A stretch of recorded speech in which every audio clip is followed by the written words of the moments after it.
Bonsoir, Président.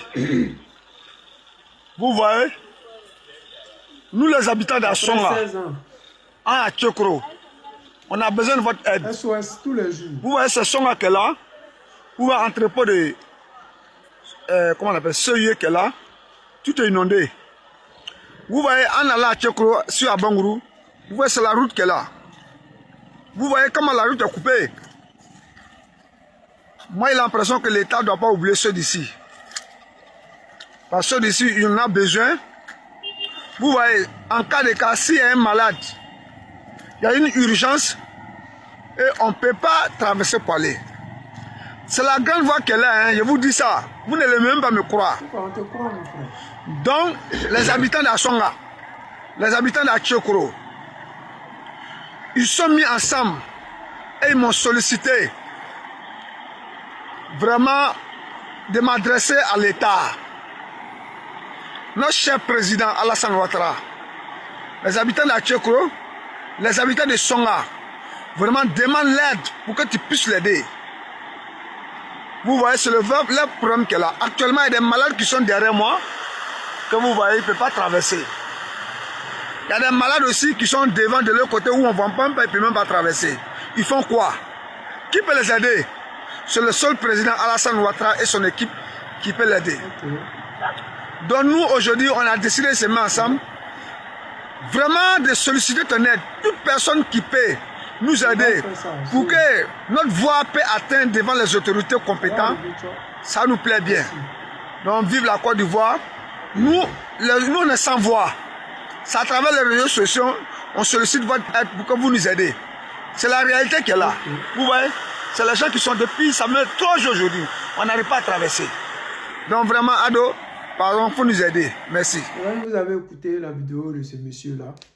Il est la voix des sans-voix. Ouais. Il est la voix de tout un peuple, tout un village. J'espère que vous allez partager massivement. C'est la voix d'Abangourou qui est là depuis 3 jours. Il n'y a pas de route. C'est-à-dire que le gouvernement d'Ado, en 16 ans, ils n'ont même pas pu faire un pont là-bas. Alors qu'ils nous ont dit que la seule chose que lui, l'économiste, sait faire là, c'est faire route et puis pont. C'est-à-dire que lui, l'économiste, qui a appris les rouages de l'économie, comment faire rentrer l'argent dans la caisse, la seule chose que lui sait faire là, c'est faire sortir l'argent de la caisse et aller prêter, prêter et prêter. Il n'a rien créé qui a rapporté quoi que ce soit aux Ivoiriens. Rien. Depuis qu'il est arrivé là, dans quel domaine les Ivoiriens ont progressé, ont réussi? Nulle part. Nulle part. À part fouiller le sous-sol ivoirien, creuser notre or, notre pétrole et notre gaz, il n'a rien créé. Rien du tout. La seule chose qui peut se targuer d'avoir fait en 16 ans de pouvoir, c'est juste des routes et des ponts. Mais ce que nous on peut lui reprocher, c'est d'avoir emprisonné en cascade les cyberactivistes, les opposants et même les gens de la société civile. Au point qu'aujourd'hui, des gens comme les Pichelu Balé, qui n'ont jamais pris une seule calache, qui aujourd'hui sont en exil. Parce qu'ils ont dit non au 4e mandat. Je ne sais pas dans quel monde nous sommes, mais dire ce qu'on pense peut vous envoyer en prison pour une durée indéterminée. La preuve en est que nous avons Gala Kolebi qui est en prison, on ne sait pas pourquoi. Nous avons le petit Ziggy, le jeune Burkinabé, qui est en prison, on ne sait pas toujours pourquoi. Mais nous sommes dedans. Et on est avec eux, on continue, on avance. Le camarade Picasse, jusqu'à là, on ne nous dit pas ce qu'il a, il est jugé pour combien de temps. Ils l'ont humilié, l'ont traîné partout, montré des vidéos, des photos de lui. Nous, on s'en fout. Nous, on s'en fout. Si vous voulez me montrer, il est en train de chier, on s'en fout. C'est notre général. C'est un Ivoirien de souche. On va le soutenir jusqu'à la gare. D'abord, on a soutenu Gbagbo et puis ça vous fait mal. C'est comme ça, on va continuer à parler de Picasso jusqu'à ce qu'il soit libéré. C'est votre problème. On vous dit tout le temps que la Côte d'Ivoire, là, que vous le voulez ou pas, nous, là, c'est chez nous. Vous n'allez rien faire qui va nous décourager à un tel point qu'on va renoncer à notre pays. Ça ne va pas arriver. Peu importe le nombre d'emprisonnements, le nombre de menaces, le nombre de kidnapping, on s'en fout. On va continuer parce que c'est la terre de nos ancêtres. C'est ce qu'ils nous ont légué. Et ils ne nous ont pas légué ça comme ça. Ils ont lutté pour pouvoir nous léguer ça. Oui, la décolonisation. Ah, nos parents, vous ne pouvez pas imaginer combien ont laissé leur vie, surtout la région de la Marawi. Là. Vous ne pouvez pas imaginer combien les Biaka Boda, les Blancs, les ont traînés dans la ville comme ça pour montrer qu'ils sont forts. La même chose qu'ils ont fait à Gbagbo, là. Genre pour l'humilier, pour que les autres là, puissent en prendre peur. Cela n'a pas changé. On est toujours là et on continue le combat. C'est comme ça est notre génération, la génération d'avant nous. Et ceux qui vont venir après nous, on va toujours continuer à nous battre. Pourquoi? Parce que c'est la terre, c'est notre terre, c'est la terre de nos ancêtres. Vous ne pouvez pas, peu importe le nombre de personnes que vous allez mettre en prison, peu importe les micmacs que vous allez faire pour conserver le pouvoir, cela ne va jamais nous empêcher de dénoncer. Parce qu'on ne peut pas dire que la seule chose que toi tu sais faire, que vous savez faire, c'est faire des routes et des ponts. Et aujourd'hui en Côte d'Ivoire, depuis plus de combien de mois là, je montre des routes et des endroits où la population a besoin de ponts et de routes. Mais vous n'êtes pas là.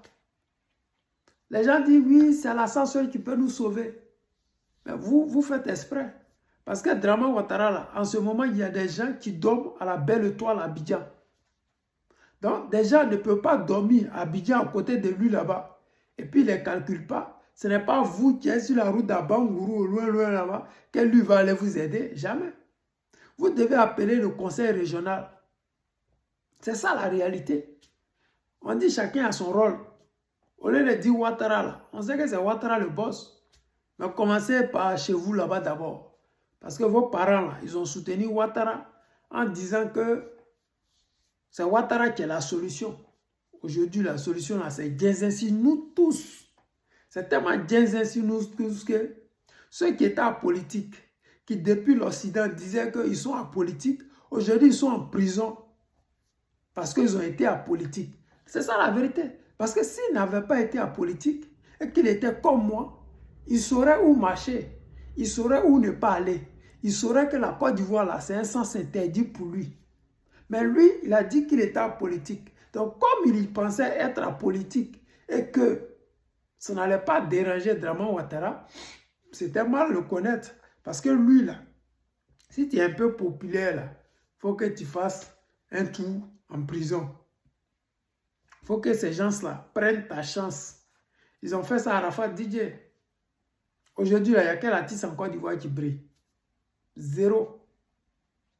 Ils ont fait ça à Peter 007. Ils ont fait à Led Zaté. Ils ont fait à Loïc, l'Afro-Russe. Et je peux citer comme ça des tonnes et des tonnes. Gala Kolebi. C'est-à-dire que quand tu es un peu populaire, eux là, ils n'aiment pas ça. Mais bon, on va continuer à dénoncer. Donc j'ai dit à toute la bonne volonté, partagez la vidéo là pour qu'elle arrive chez Draman Ouattara. Et s'il y a des gens qui sont dans son gouvernement et qui veulent laver leur honneur parce que nous on s'en fiche d'eux, ils vont faire quelque chose. Les amis, c'était le président Lota, l'ami des dirigeants se respectent. Je vous aime et je vous dis à tout à l'heure.